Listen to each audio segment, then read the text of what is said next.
Arrington, we're so excited to have you with us today. Thank you for being here.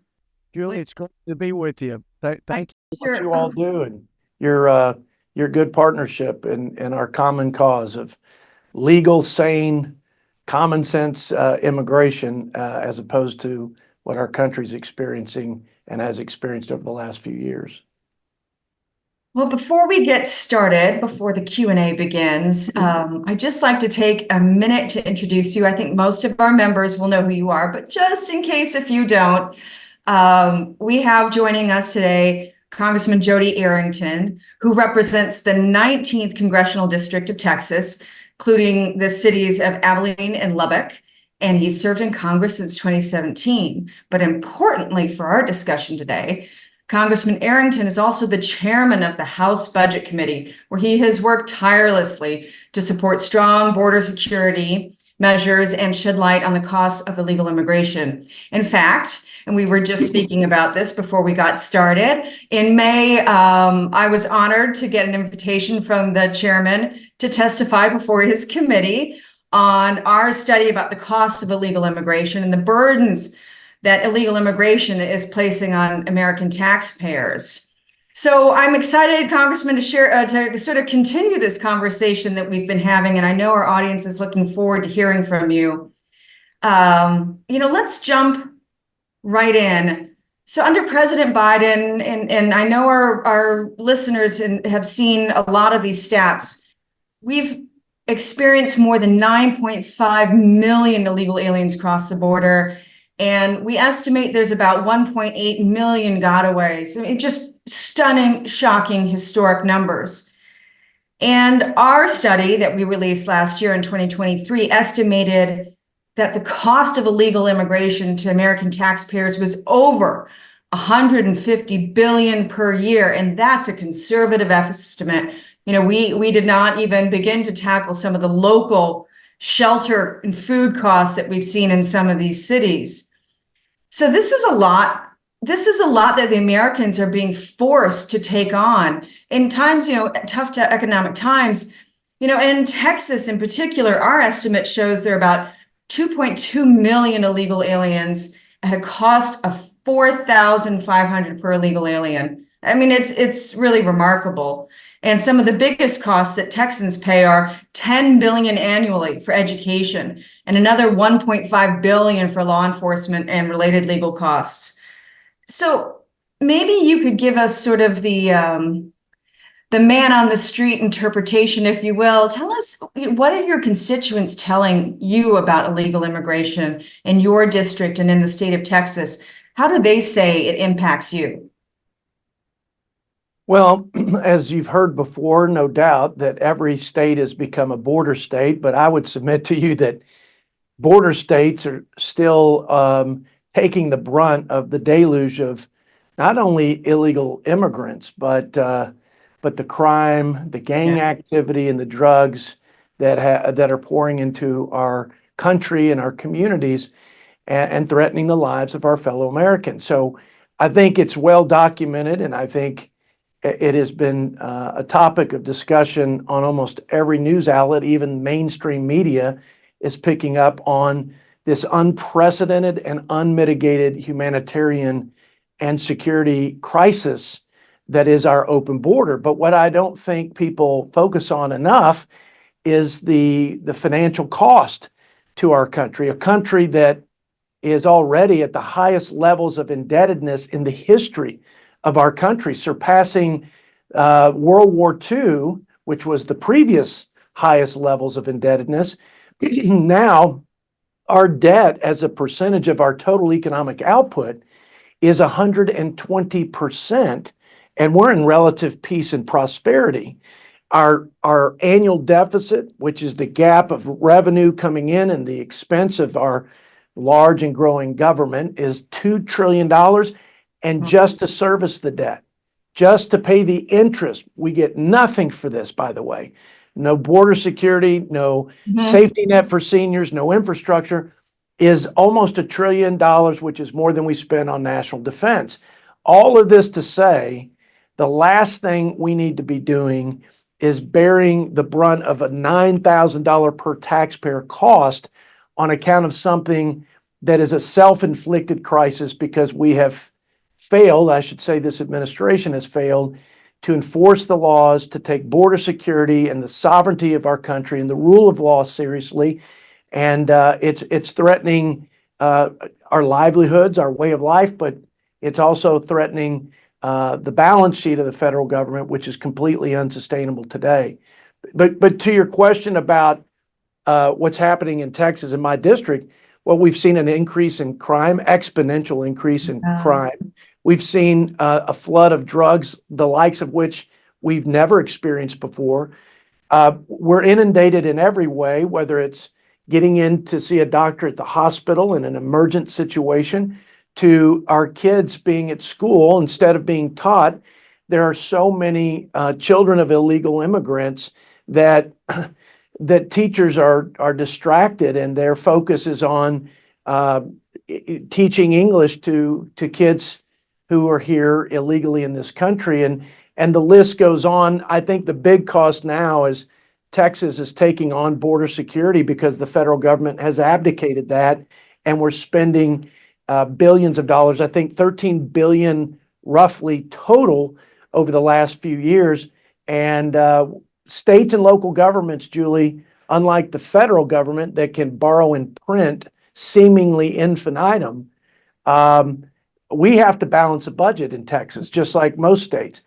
And state and local governments have to find a way to offset that cost. So they're either cutting services to their citizens or they're having to raise taxes to pay for these additional services. It's again an unsustainable proposition now 3 years into this. Well, on that point, I wanted to ask you, with the federal government, the Biden administration refusing to enforce our immigration laws, although we'll touch on a few things they've done recently. I'll get to that in a moment. But, over the past 3.5 years, they've done virtually nothing to enforce our immigration laws. In fact, they've been inviting through illegal parole programs and all sorts of policies. They've been inviting illegal aliens into the country.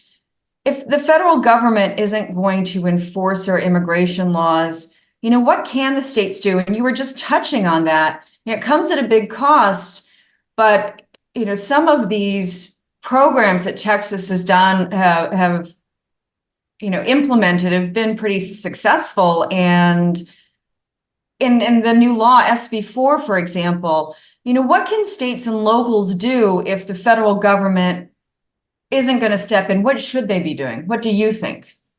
Well, unfortunately, they have to basically assume the role and responsibility that the federal government has traditionally executed on in terms of border security and immigration enforcement. There's virtually none of that happening because people, as you said, are paroled. That's just a fancy word for catch and release. And you mentioned earlier the numbers, but Texas has upwards of 20% of the total, almost 10 million illegal immigrants who've crossed our border unlawfully into our country. Texas has done everything from putting up buoy barriers and barbed wire fence to this recent Senate Bill 4 to basically give discretion to law enforcement to immediately deport people from crossing the border because we're in a state of emergency in Texas. Here's the rub. The federal government under this administration not only is failing to secure the border and enforce immigration laws, they are obstructing Texas and other states from assuming that responsibility on behalf of its citizens to keep the peace and tranquility and protect its citizens. So I suspect, by the way, that this question, Julie, about whether states have the right to assume that role and have that sort of inherent right of self-defense as a sovereign state will be adjudicated at the Supreme Court. But the Constitution is clear, and I want your listeners to hear this. It's explicit in the Constitution. Article 4, Section 4 guarantees to each and every state basically protection against an invasion. But Article 1, Section 10 says this: if there's an actual invasion that's happening in any state in this country, or, this is important, there's imminent danger such that will not permit delay, then the state has the sovereign, constitutional, God-given right to defend itself, its borders, and its people. So we have a resolution, House Resolution 50, that affirms this. We don't have to pass any new laws. The Constitution, as I said, is direct and explicit on this matter. Unfortunately, this administration continues to harass Governor Abbott and other leaders in our state that are, again, simply trying to do what the federal government has failed. And in Texas, we refuse to be a passive victim of a failed federal government and a derelict president. And I'm proud of that fact. And I think the Supreme Court will support, affirm, and uphold that constitutional right. Well, I sure hope so. And we'll see. It's a thorny legal issue. I mean, it's complex. And, and I was thinking about what you were just saying, the states taking action. What's amazing to me is that the Biden administration doesn't want to enforce the laws itself, but it doesn't want anyone else to enforce the laws. It seems to me that they want the laws to go unenforced. But this leads me to another question I wanted to ask you, which is this executive action, actually two that happened recently, but we'll take them one by one. The first one happened, I believe it's the first week of June. It was an executive order, or I think technically it was a proclamation, but I digress. And it basically created this expulsion authority that we've long talked about. We used under Title 42 during COVID. It's a little different. And in fact, we looked at it in detail and it was riddled with loopholes. But why do you think President Biden, if he's trying to prevent Texas from enforcing the law, why do you think he took this action? And do you think it's going to be effective? Is it a long-term solution? Well, just for context, and you mentioned Title 42, remember, this is a president who in the first 100 days repealed 93 executive actions and executive rules that protected and defended our border and our citizens against illegal immigration. So his first action as president of the United States was to rescind and unravel all these effective programs like Remain in Mexico that were in place that brought the numbers down, Julie, to 1,000 a day. Here he's providing what is effectively political window dressing to have the appearance of doing something about this border crisis that he actually created, ironically. The fact is, he's responding to a crisis, and it is a political crisis, but not the border crisis. It's his poll numbers that have suffered tremendously because 8 out of 10 Americans think what's happening at the border is unacceptable. They believe it is a crisis and an imminent threat to their safety, and they expect action. Unfortunately, this president, and I'll be kind and professional in this interview and say he's been dishonest and potentially deceptive from the outset by claiming on one side of his face that he didn't have the authority to do anything, that Congress would have to act in order to stop the chaos that's ensuing at the border.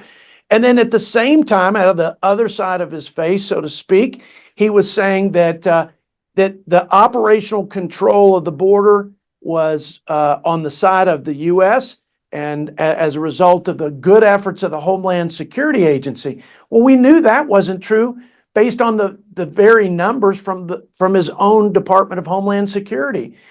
So now he's decided that he does have the authority, the same authority that your organization, FAIR, and many members of Congress were calling him to exercise under 212F of the INA, Immigration and Naturalization Act, which gives broad authority to the president, as our citizens would expect, when there's an emergent situation and in the interest of the American people, being able to turn people away from this country for any reason, any group of people from any country. And now he's exercising it, and he's embracing, I guess, the reality that has unfolded over the last 3 years, which is we are under siege, and it is a crisis. So it's riddled with loopholes, like you said, this executive action or this proclamation.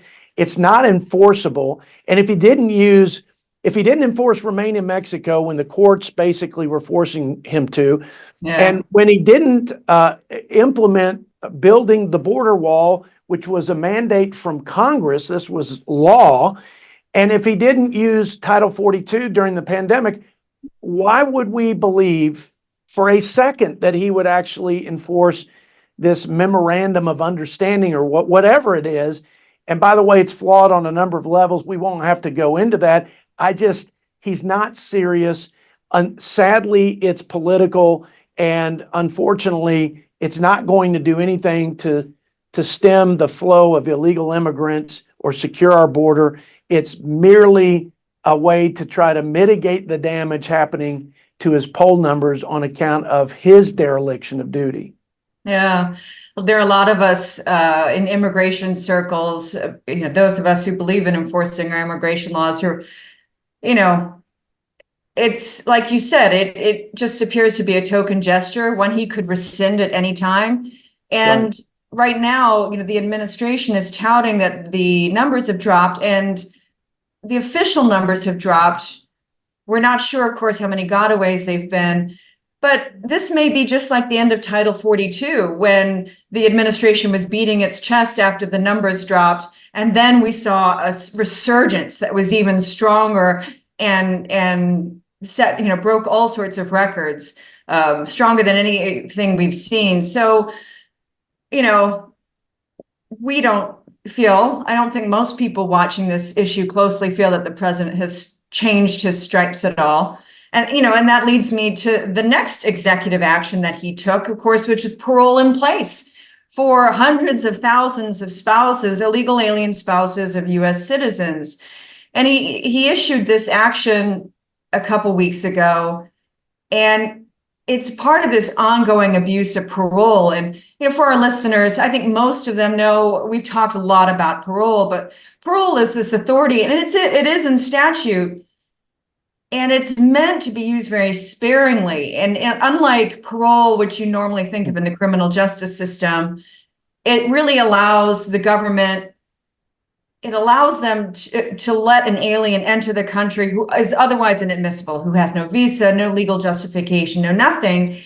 But it's meant to be on a temporary basis, right? And a case-by-case basis. And we've talked about this. And it's meant to be for, urgent humanitarian needs or significant public benefit.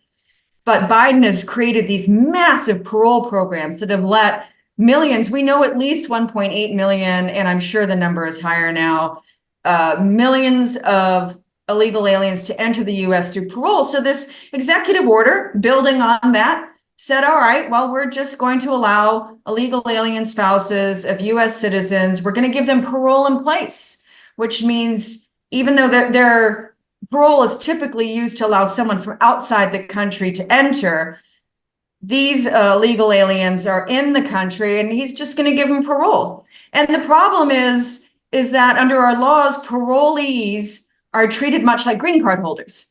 So they get all sorts of benefits. They get to adjust their status. They get a green card. I mean, it's basically an amnesty. What do you make? I mean, what do you make of this? How do you think? What role does Congress have in stopping this? I mean, we have long been urging Congress to act on the foreign aid bill, on these appropriations bills. How does Congress get in there and force a change?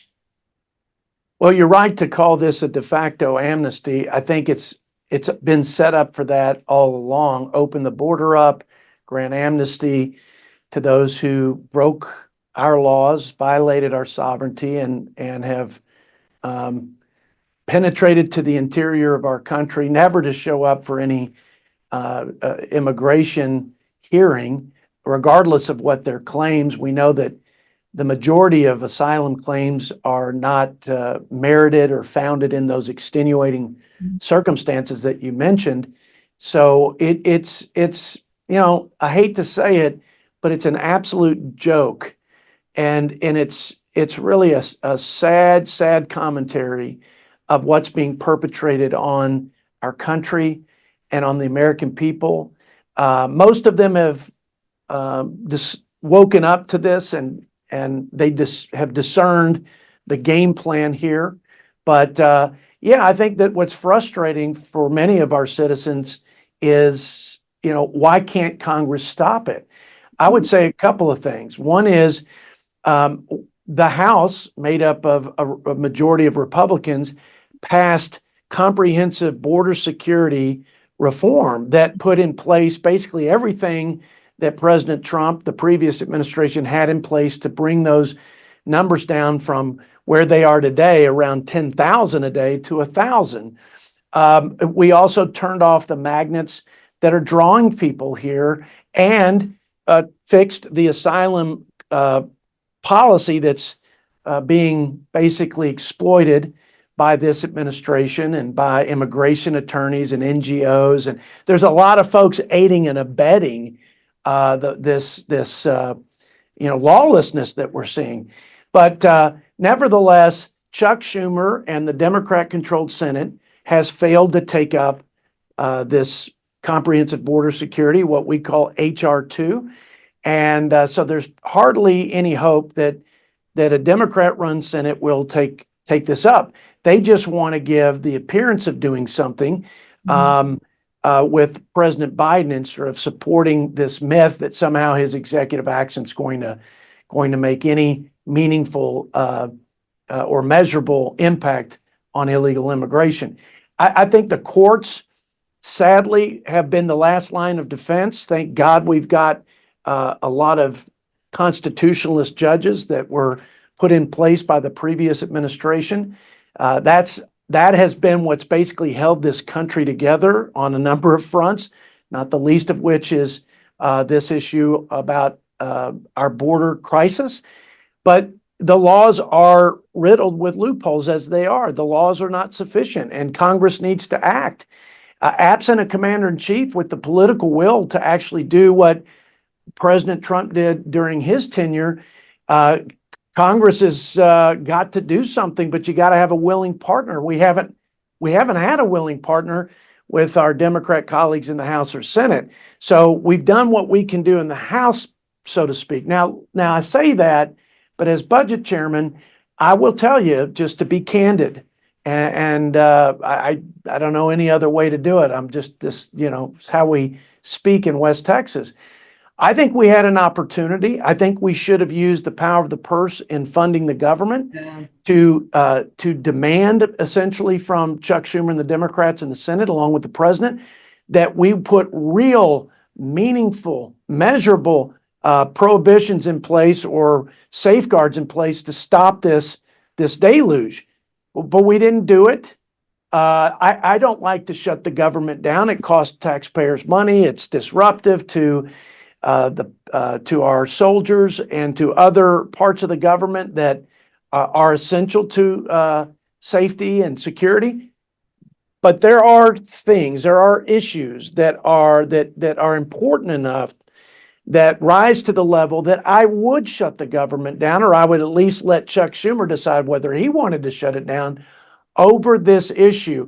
And because it's the most imminent threat to the safety and security of the American people. So I feel like we should have executed on that. And then with the funding of Ukraine, that was probably the last opportunity to leverage the interest of the Democrats, which was to fund another country's security against Russian invasion, as opposed to our own security in the United States against the invasion enabled and facilitated by terrorist drug cartels. But we didn't do it. So I mean, I'm just being honest. That was a problem for me, which is why I voted against the funding bill. It's also why I voted against the Ukraine funding. Among other things, I'm not interested in giving a dime to secure the border and the citizens of another country unless and until we prioritize the American people and our own security needs. So it's unfortunately going to come down to an election where we have the opportunity to get willing partners in the Senate with a majority of Republicans. It will have an opportunity to have a commander-in-chief that takes this issue seriously and that understands the threat it poses to our citizens. And then obviously the courts are going to have to rule ultimately on states and their ability to take over this important security role when the federal government fails to do so. Yeah. Well, those are all excellent points, and certainly, fair. I mean, we appreciate, your support and standing up for these spending measures. It's really frustrating for all of us because there are so few opportunities to move things through Congress.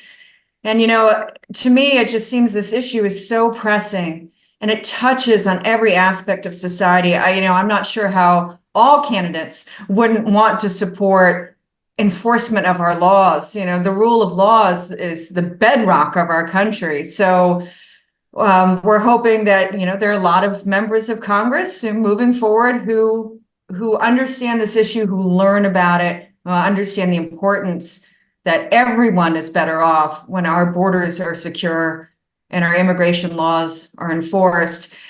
But, I'm looking at the clock here, sir, and I know your time is precious. And just before we go, I'm wondering if you have, what would be a parting message that you would have for your constituents or other Americans who are really concerned about this issue? What would you like to tell them today? The first thing I would tell your listeners is that America has been the most compassionate and welcoming country to the immigrant in the history of the world, actually.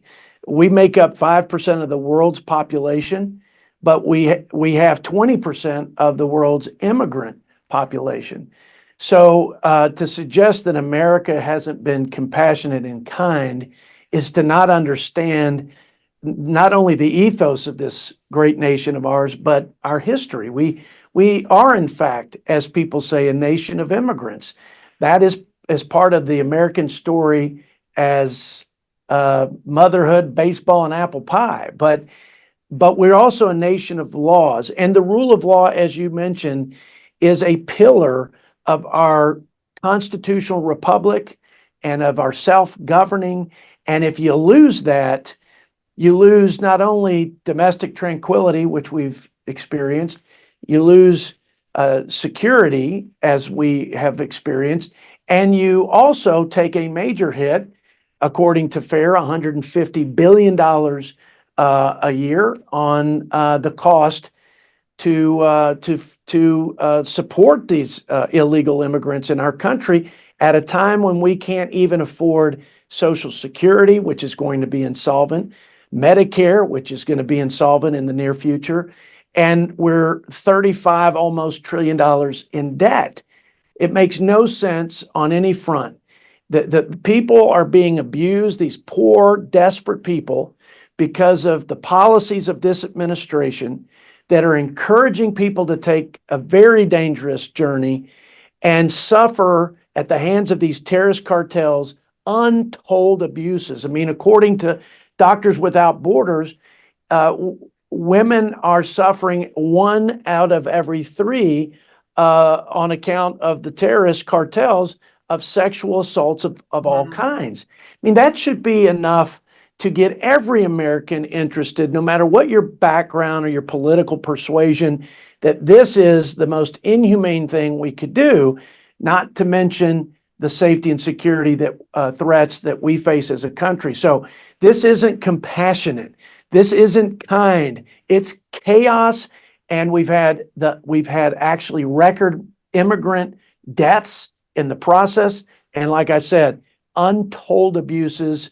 And that, I think, message gets lost. And then I think, lastly, I would say that no country worth its salt wouldn't vet the people coming in. In fact, no family would just tear down its fences and open up its windows and doors and allow anybody to come in and, without any screening, vetting, or safety precautions. And no business would hire people without vetting them. And yet our nation is being flooded with folks, some of whom are coming for a job, some of whom are here to do bad things, who are part of the network of cartels, who are part of a terrorist network across the world. And we know that for a fact, that we have the highest numbers of people on the terrorist watch list coming into our country. So it's a matter of when, not if, we have some terrorist act. So altogether, I think for the American people, this is the most important issue going into November. And it's a decision. This is where we get to make the decision about the future and the direction of our country. This is where it's really in the hands of the American people, because of this principle of popular sovereignty. And if they're offended, and if they find what's happening unacceptable, and if they think we should have a different change, or a change in direction on account of this massive security and humanitarian disaster, they get to make that choice. And I think the contrast is clear. I think all the data to support it is abundant and evident. And now it's up to the American people. And I got to say, Julie, I have 100% confidence that when, faced with this decision, they're going to choose a different direction, because they love this country and they know it's being destroyed in many ways, not the least of which is this open, lawless border of ours. Wow. It's a great way to end this discussion. Really great discussion. Thank you so much, Congressman. It's been an honor to have you. I hope you'll come back and talk to us again. Thank you, Julie, for the opportunity and for the great partnership and the great work that you all do. You all have a lot of credibility in the marketplace of ideas, and we've got to win hearts and minds, and we have to have honest brokers. And I don't know that politicians are much trusted by the American people, for better or for worse, for good or for bad. But your organization is a nonpartisan nonprofit, and you're there to bring the facts to the American people about what's going on with immigration and with our border. And your mission is critical to the things we talked about, mainly to making sure that we have an educated populace and electorate, and that they're prepared with the information they need to make the decision that's in the best interest of our country come November. Thank you, sir. Thank you, sir. Have a great day. God bless. Thank you.